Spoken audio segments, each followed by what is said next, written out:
I'm Amanda Silver. And I'm Alex Howard. And this is Dirty Laundry.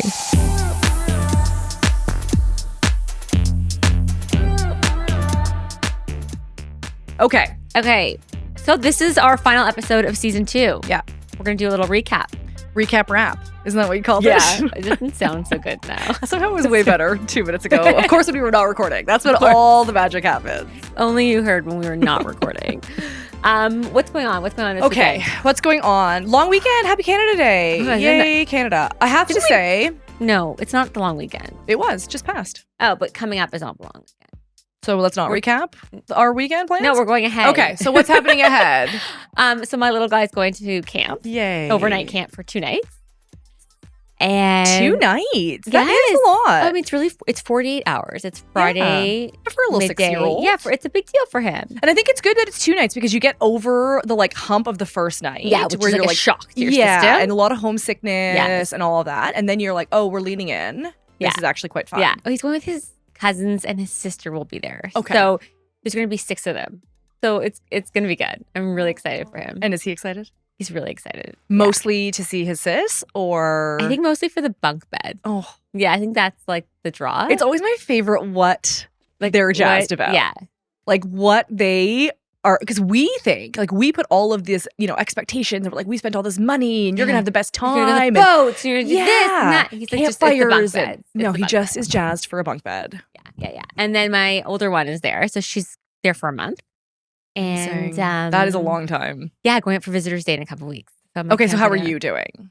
You know what? I think that because I'm divorced, I'm used to the separation of the kids, right? So it wasn't as much of a shock as some of my friends who were like, "Oh my God, it's my first night." Oh my God, I'm like, well, I'm used to that. Yeah. But she's already been gone for a week, so that I'm feeling because there's no contact. Mm-hmm. Right? No. There's so letters. I haven't gotten a letter yet. I keep checking the mail. But that means she's having a good time.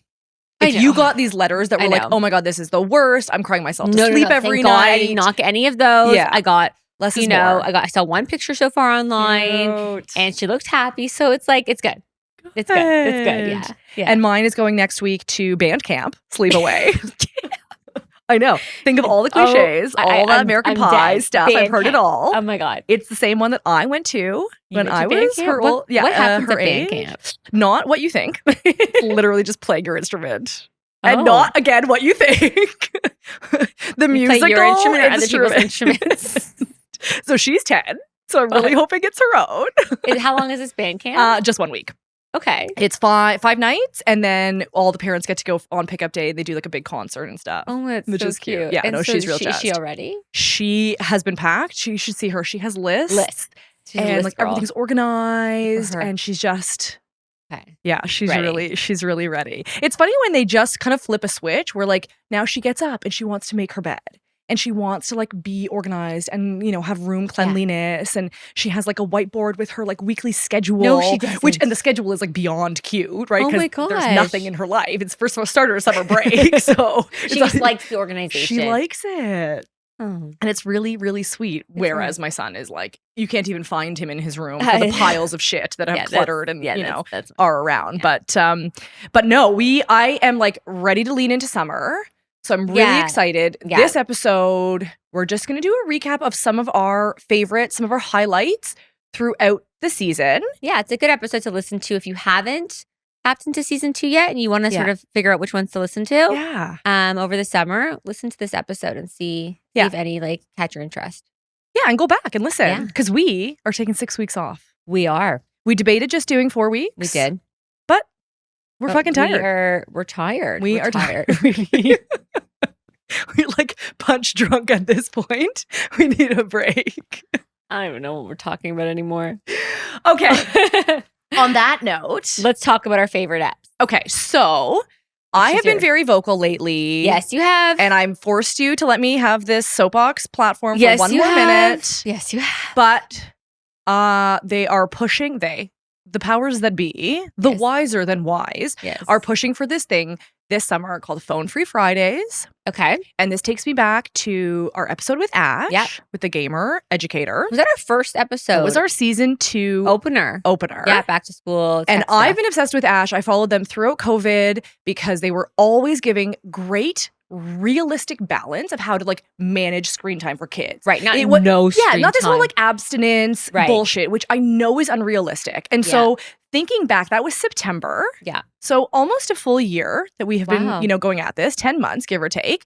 And in that 10 months, I've done a bit of a change of tune. Yes, you have. I have been following a lot of new data and new research and new professionals and experts that are talking a lot about screen time for kids. Yeah. More specifically, really smartphone, full access pass to the internet and social media and all that stuff. So I made the bold choice. My husband and I pulled our iPhones away from our kids about maybe 2 months ago, and gave them flip phones.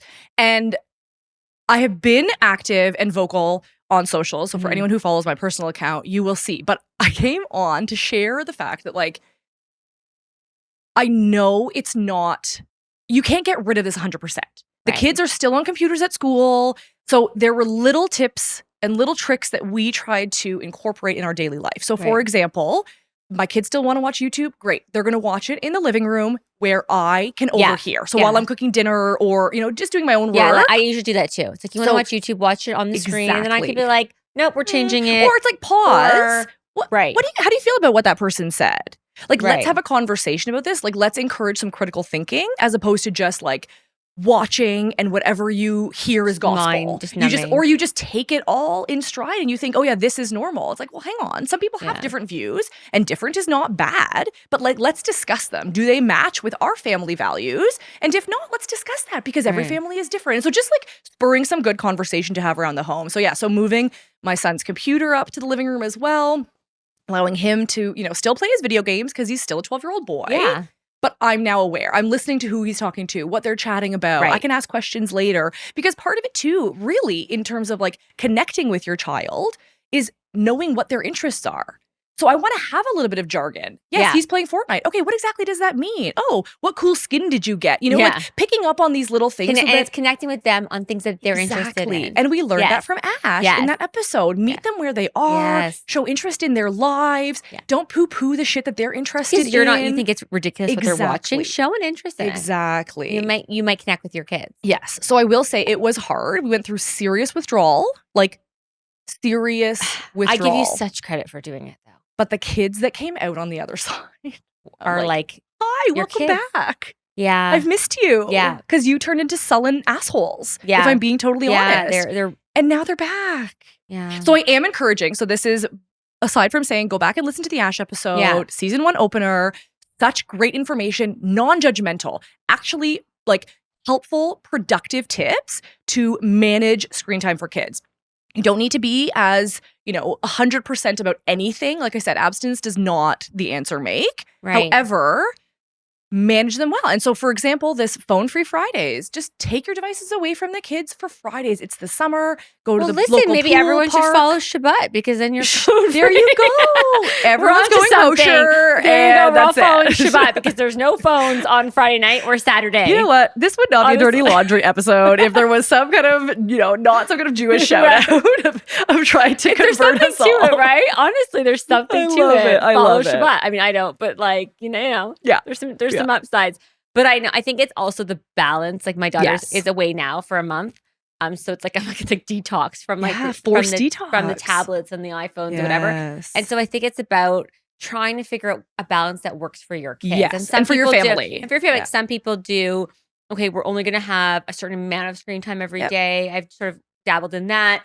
Some people do, we're only gonna have it on the weekends. Some people don't do it at all. I mean, it's really hard to balance that. It is. And to find out like what works for you. Because it's so easy to just let them use it, obviously. But it's harder, obviously, to take it away. It is. And as Ash taught us, you can't just say, okay, well, if you don't clean your room, you're going to lose your iPad. Right. Like, don't punish yourself. No. If you need some screen time to get your own life in order and do your own tasks and whatever that looks like for you, for your family, Godspeed. Like, do what you got to do. Sometimes you need it. Like, sometimes if you're on a work call or you're, the kids, like sometimes the kids have been out all day. Or they're homesick from school and you need that sort of technological babysitter. Right. Cool. But in moderation. Yeah. Or at least just read the data and make that decision informed, right? It's such an easy go-to because what I have learned with taking it away, you have to be way more present with your kids. Yeah. And that's been really good for me. It's been a bit of an eye-opener, I'm not going to lie, but it's been really good. And it's making me more cognizant about how much time I spend on my phone. You're definitely not as responsive. Yeah. Yeah. It gets because you're away wild. from your phone. All of a sudden, your like weekly screen reports, mine just keeps going down and down and down. So I think also like everyone's mental health, get off. Yeah. Get outside. It's nice out. Yeah. Just enjoy the summer for the short period of time that we have it here in Canada. Like a fleeting it is. thing. It yeah. is.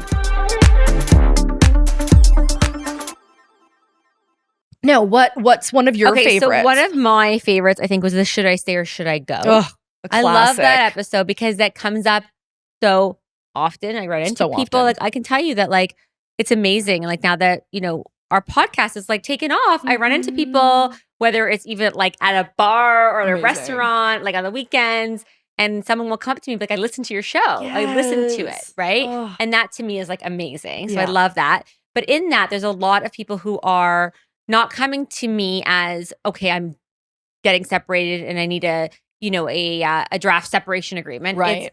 It's people will come up to me and say, I'm on the fence. Mm-hmm. And it's a really tough place for people to be in because they're often there on their own. Yeah. They don't want to tell their family yet. And they don't know, is the grass going to be greener? No. What's waiting for me on the other side? So as we know, the families have a lot of input. They do. When they give opinions that they don't lots of opinions. Hey, let me just do a quick plug for our community right now because this is exactly the reason we started this whole space, one of the many. Yes. But is because maybe you don't have a family A to go to at all, or B, one that is just going to give you very biased, information and perspectives.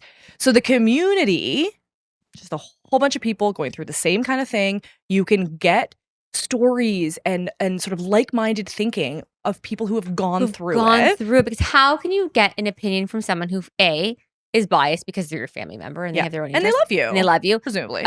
Yes, but also they haven't gone through it. Also that. So, or if they have, they're giving you completely biased. Or even more biased because they're more biased. Right. So you need to speak to many people who have gone through it. Because as we know, every divorce is different. Yes. Every family is different. Their needs are different, values different, et cetera, et cetera. Even from your family of origin, you can have a completely different way of running your new nuclear family. Right. So maybe that advice isn't for you. Some people have wonderful experiences with their divorce where they've become, really good friends with their ex and things are smooth. Yeah. Other people go through hell. Yeah.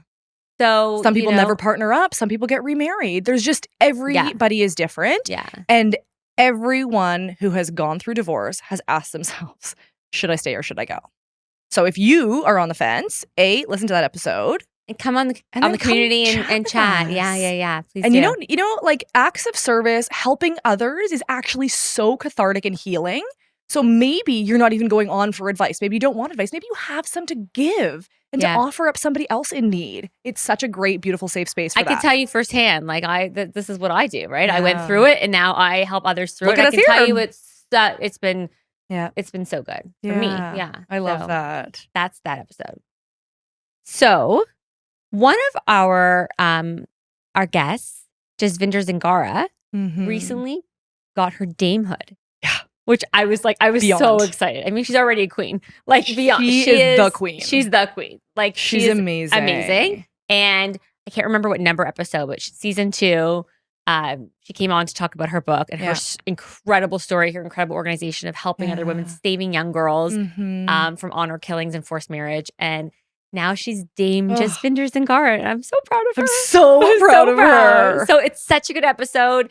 Yeah. Definitely go listen to it. Listen to it. So powerful. Her books are incredible. Incredible. Firsthand account of forced marriage, of honor killings, of being estranged from her family. Beyond powerful. Be in the right frame of mind because it's a heavy book. It's a heavy episode. She talks about some very difficult things. But so worthwhile. But incredible story. Really of against all odds, she has just persevered and succeeded in every way, and it's amazing. Oh, and she has our sincerest congrats. Yes. Dame Jasvinder. Oh, it's amazing. On a lighter note. Yes. And I'm very biased, but I loved the dog one. You knew it. I knew it. It's so good. I'm a dog person. And I was just like, I learned so much. I learned so much. I called my sister and I'm like, your dog, just leave your dog alone. She likes to sleep. that's where her complex is. I'm like the expert now. Totally. Yeah. And you too will be the expert if you listen to the episode about dog behavior. Yeah. And how dogs deal with divorce. Well, what did Kara say?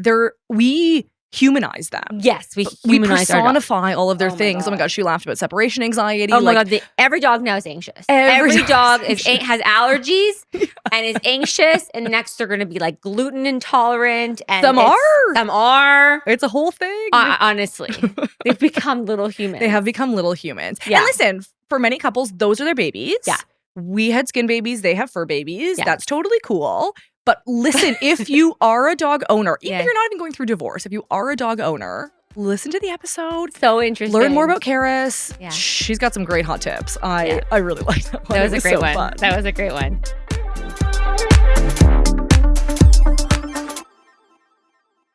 We talked a lot to a lot of experts this season as well about blended families, new partners, stepmoms. There were quite a few episodes. And again, really helpful if you are finding yourself in any of those positions. Well, the nuclear family is a rarity now. Oh my God. It's gone by the way of the dodo bird. It's just everyone now. There's just so many, different versions of step kids, half kids, different blended families. Yeah. So we had on two Marias. Yes. We had on two Marias talking about blended families. Yeah. We also had on the stepmom expert, Jamie Simpkins. And we have another stepmom coming up for season 3. Yeah. So it's really a relevant topic because it's something that, a lot of people are encountering. Yeah. It is becoming the new norm. And I think, our mission here at Dirty Laundry has always been to normalize, destigmatize. This is exactly that. Your kids are going to school with kids who have 2 moms, a step parent, half siblings, step siblings, different grandparents, what have you. So ditch that idea that 2.2 kids, white picket fence, mom and dad, see ya. What is this world look like now? And it is really just a rainbow of differences. And I think the more that we as adults can embrace each other's differences and each other's ways of living their lives and, let all families kind of be all families that they want to be, provided obviously they're not harming anyone. Right. The more that we as parents can get on board with that, the more the trickle down then goes to the next generation. Yeah. And our kids can just grow up without all of these ridiculous concepts and judgments that we have. I see it like that. Even my daughter and her friends, it doesn't. They don't really judge. It's that one's going to mom's this week and that one's at dad's. It's not a thing. Yeah. In their generation because it's so common. It's so common. And and especially this one has an older sister who's 15 years older. It's not so unusual. No, it's not. But it's not unusual now. And I think kids aren't born with bigotry and judgmental tendencies. Yeah. That is a learned trait. Yeah. So my plea always out there to the parents is if you choose to have kids, you're going to be influencing them big time. So they don't come with judgments. We put those upon as society. And so how can we shift that narrative to being more inclusive, less judgmental, and just embrace each other's differences? And also acknowledge that being a step-parent is not easy. Blending families is not easy. Yeah. I think it's hard enough when you have a second marriage and you have kids and they have kids and just figuring that out, but then bringing the kids together, dealing with ex-spouses and multiple ex-spouses, it's difficult. Yeah, multiple parenting times. You might have 4 parents for these kids, right? Essentially. Yeah. And that's a tricky Maybe one. 8 sets of grandparents. Should they be so lucky? Exactly. There's a lot to deal with. A lot of calendars to coordinate. Definitely tap into some of our step-parent episodes because I think there's a lot of good nuggets in there for how to deal with it. Yeah. In a way that, And the best part of listening to our episodes, besides the fact that we're amazing, is that you actually get to hear from these experts who are living and breathing this work. And if you need more, you can contact them. Contact them. Yeah. We have been gifted this incredible masterclass of time with these experts. You and I have benefited from it greatly in terms of our learning curve and our professional development. And our listeners get to do the same. Yeah. You can cherry pick what topic resonates with you and your family and your needs at the time, and then go get these experts. What if we heard from every single expert, ourselves included? You don't have to do it alone. Don't have to do it alone. Build your team. You should not do it alone. You should not. Don't do it alone. Please don't. Because A, you don't need to. And B, it's just too much. There's so many different things. And at different points in your divorce or in your journey, you'll go through these different things. So come and listen to those episodes because, and see if you connect with any of our experts. Or our real life stories. Some people they've been so amazing, our guests coming on to talk about and sharing their private details of their divorces, because we would not be here without those people. They want to share because they know there's so many people going through the same thing. And they're here to tell you, yes, there are hard days. You will get through it. You'll get through it. And just like our experts, they all agree, don't do it alone. Surround yourself with a really good support system.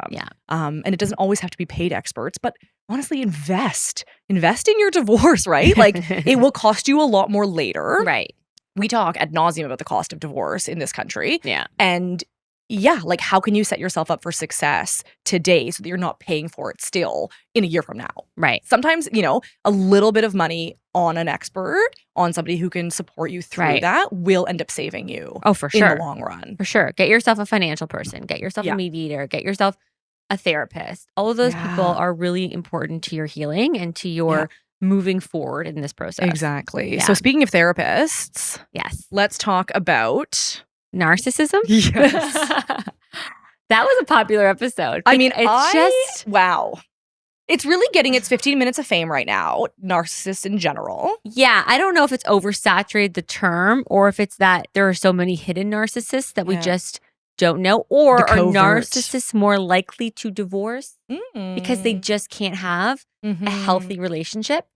Like that's what I wonder. Like where, chicken or the egg type of thing. When all these people who are divorced are saying, well, my ex is a narcissist, my ex is a narcissist. Well, are they? You know what? Let's go one step further. Were they always, or are they showing up in their divorce with like narcissistic tendencies? And there's a difference. And we talk about that in our episode. There's a very big difference between my ex is a narcissist or your ex is a narcissist versus your ex is showing signs of being a narcissist during the divorce, right? There's a big difference. Big distinctor. Yeah. So some people act, out of sorts and out of character during the separation. And they are maybe vindictive and callous. And that could be very isolated to that time in your life. Yeah, and a result of this very difficult time. Right, but then there are others who have always been like that. Yes. And then it really comes out. Really gets during highlighted. Separation. And it's difficult. It's difficult to mediate those people. Yeah. It's difficult to coach those people because it's hard to get through to them. So it's really important to understand it. Yeah. And to know if you're really dealing with a real narcissist or just someone who's a bit narcissistic. And what I love the most about the episode that we did on narcissists is that she found herself as a trained therapist who studied narcissism and other personality disorders. Yes. Found herself married to one. Yeah. So like, this is again my soapbox to be like, don't punish yourself because you missed the red flags. Don't punish yourself because you ended up, quote unquote, ruining your family. You had to divorce and now your kids are, like stop. Because even somebody who had a PhD level of training in this specific field still could not save herself from it and had to go through that experience herself. Yeah. So, I mean, her book was so powerful. Her conversation with us was so powerful.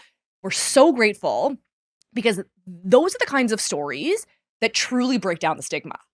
When you can be so vulnerable and say, hey, it's me. Like, I'm the problem. And I am somebody who is educated, who is successful. And when we can see these, powerful women, educated, beautiful, strong, intelligent, and they too can be swept up in this. Yeah. It's like, you're actually not alone.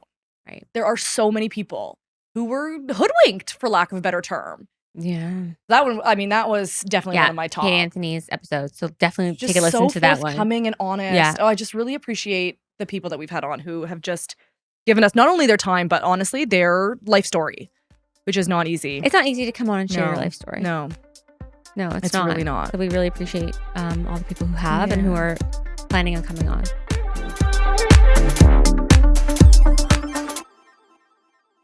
So anyone who's listened to Dirty Laundry, including our intro, knows that we got ourselves a Jewish gal in the room. And one that's like potentially somehow slowly trickling into that lifestyle. Yeah. You're one of us. Religion and divorce is a biggie. It is a biggie. And I actually did a podcast for Humanist Canada. Yes, I love that. Okay. Yeah, talking about the impacts of religion on divorce, because obviously we know, from a historical perspective, religion was a large part of that, right? Originally, it was like, okay, property or just like keeping your family alive. Right. You had to marry them off. It was strategic. It was political. It was economical, what have you.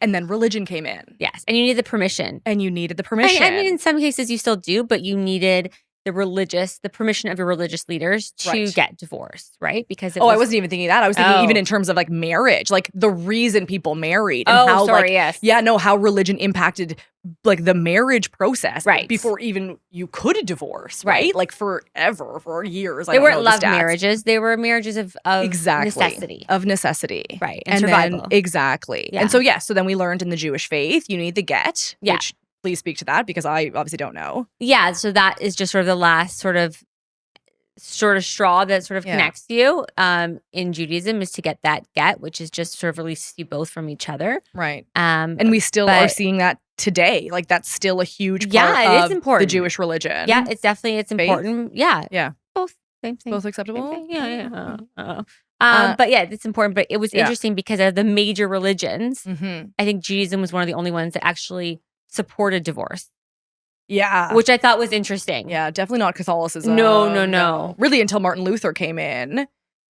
That was when, like with Lutheranism, I believe that's when it was like more progressive. Way more progressive. Right. Like you married for love, you could also get divorced for not love. Yeah. And it wasn't quite so frowned upon, let's say. Right. But it always has been. Right? Again, there always has been this stigma. Yeah. And I think a lot of that stems from the religious approach. You marry for life. You're married to Jesus or whomever. Right. And then with this family and everyone, You said vows in front of God and you made these holy vows. Exactly. And it's like now you're breaking them. Yeah. Yeah. And so I think a lot of people who maybe are more religious and then go to their religious leaders for advice. Mm-hmm. Some people are getting advice to stay maybe when they should leave. Right. And some people are not. I don't know, but that can be tough. Yeah. Like if your religious leader is telling you, no, you should stay, divorce is a sin, but in your heart that you need to go, that just adds another layer. Very tricky. Very tricky.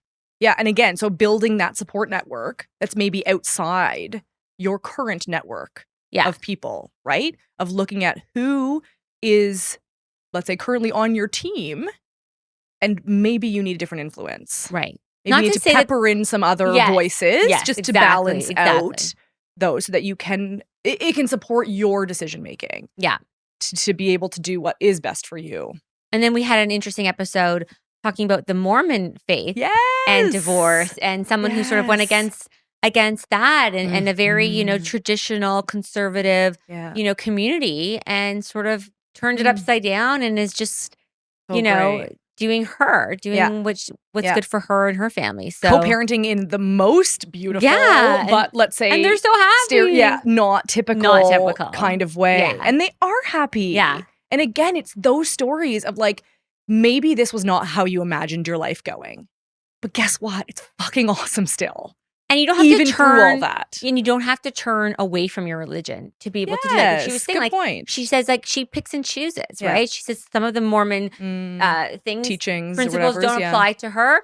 But it doesn't mean, but she's still so involved and loves it and loves going to church and the people that she sees there. So it's like, you don't have to buy into everything or turn away from, just because I'm getting divorced, I got to turn away from my whole religion. No, it's about incorporating it into your life. I really like that. Yeah, cherry pick what you like. Yeah. Ditch the rest. Exactly. Brilliant.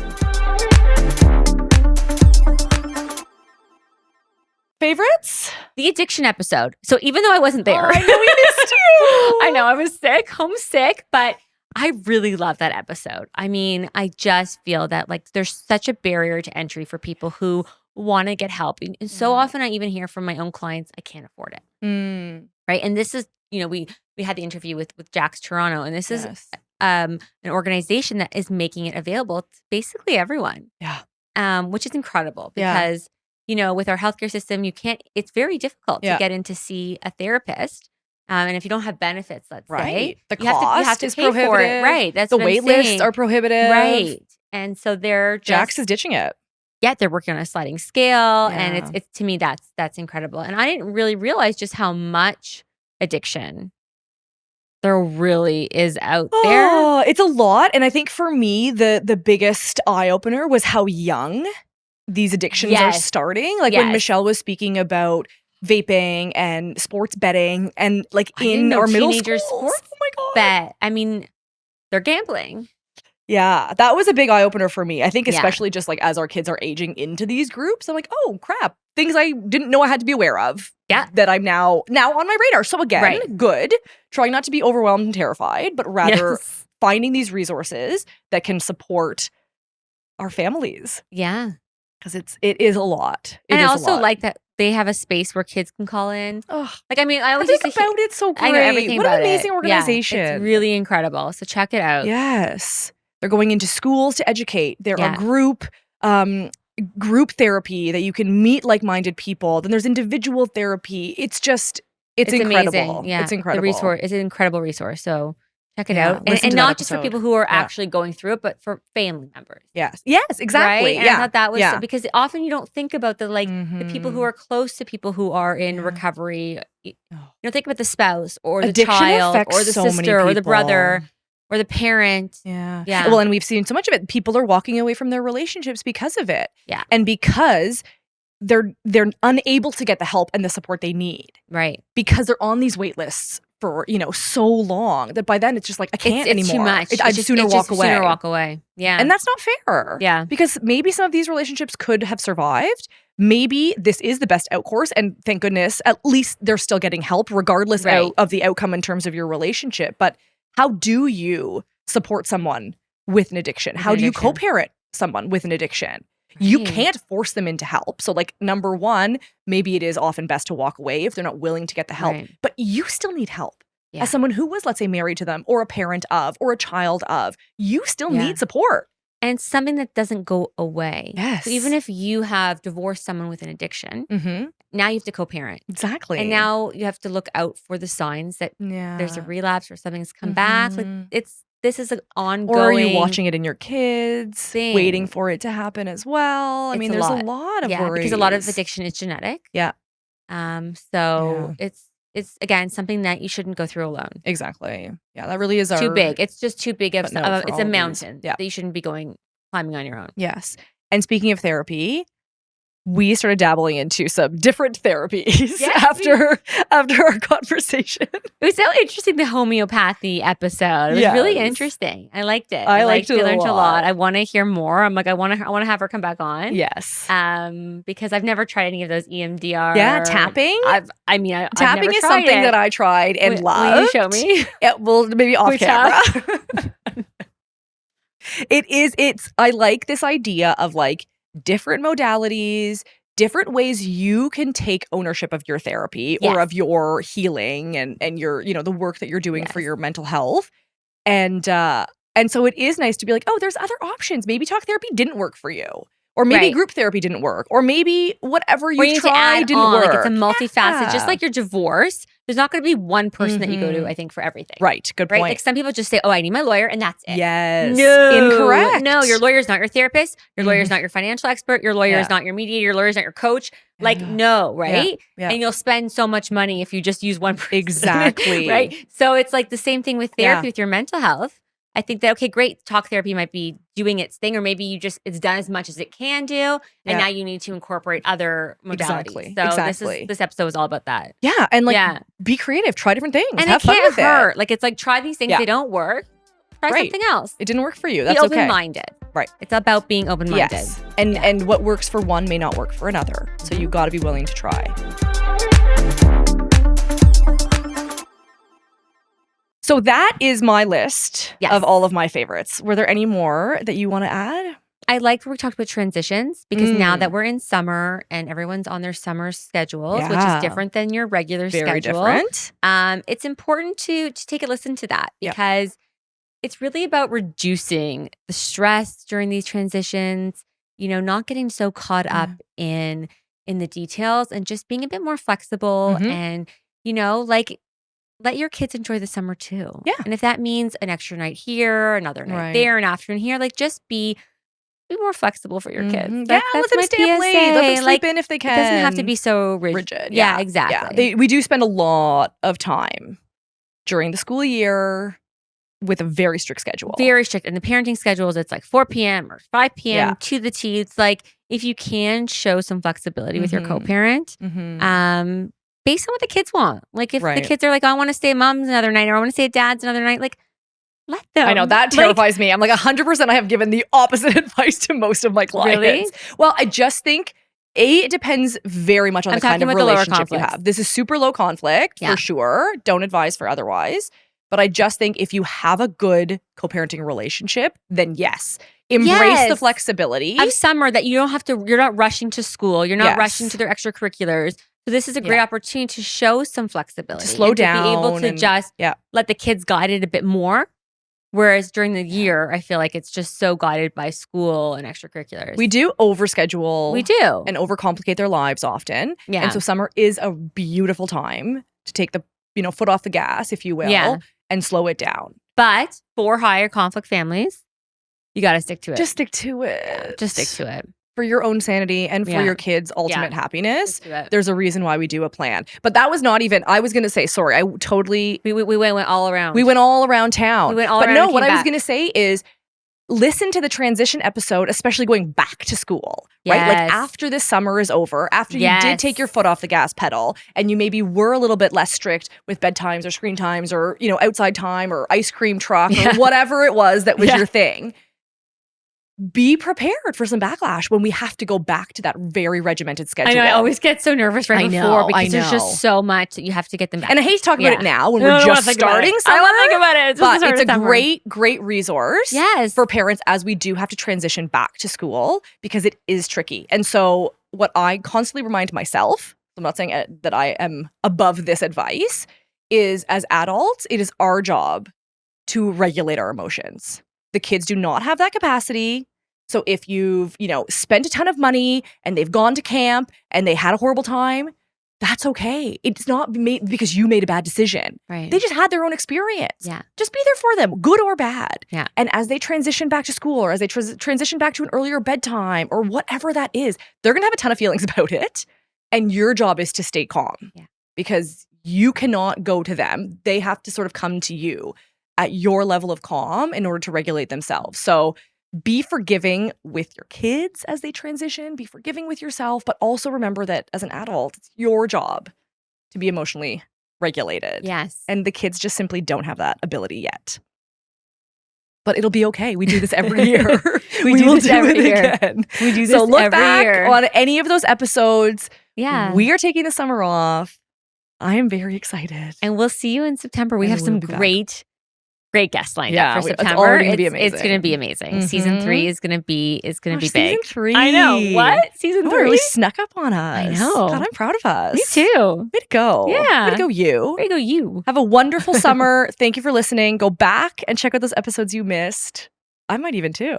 I might need a little bit of a refresher. I love going back to listening. I'm like, I'm so interesting that I said that. Like, I learned so much. Honestly, I use it as a resource for myself. And for myself. Yeah. All of the time. I'm like, oh, you want to know about this? Go check out episode, whatever, season 1, season 2. We have such a plethora of information available. It's a great free resource. So use it. That's why we did it. Yeah. So, see you soon. Thanks for listening.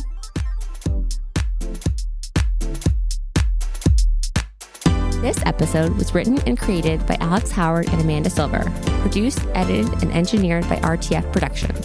Make sure to rate and review our show if you loved it and give us a follow on Apple Podcasts, Spotify, or wherever you stream your podcast to stay up to date on all upcoming episodes. Thanks for listening, and go easy on us. We're not your ex.